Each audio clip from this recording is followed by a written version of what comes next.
Home of ক্রিকেটকে সুন্দর রাখার দায়িত্বে থাকা ওদের কাউকেই আপনারা চিনবেন না। প্রথমত আড়ালে থাকা মাঠ কর্মীদের সামনে আনার কাজটা করেছে বিসিবি।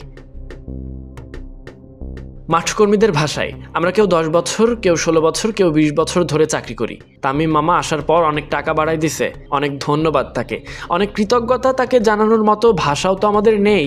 তবে তিনি যতটুকু করেছেন এরকম মূল্যায়ন আমাদের কেউ দেয় না।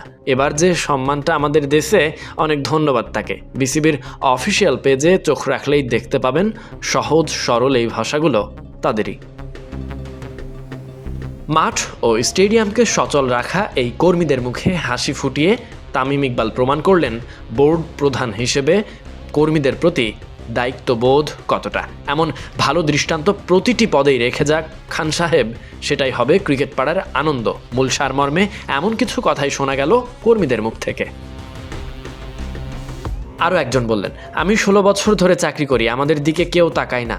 এখন তামিম মামা আমাদের দিকে তাকাইছে, আমাদের বেতন তো বাড়াই দিছেই, এমনকি আমার স্বামী অনেক অসুস্থ, তার সমস্ত চিকিৎসার খরচ দিয়েছে।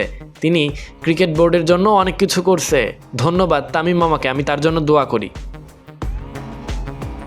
মিরপুর শেরেবাংলা স্টেডিয়াম, হাজার দর্শকদের উন্মাদনা শেষ হলে বিশাল এই স্টেডিয়ামকে আবারও ঝকঝকে চকচকে তকতকে করে তোলার দায়িত্বটা যারা পালন করেন তাদের সাধারণত চোখে পড়ে না, অথচ স্টেডিয়ামের সৌন্দর্য ধরে রাখার মূল কারিগর তারাই।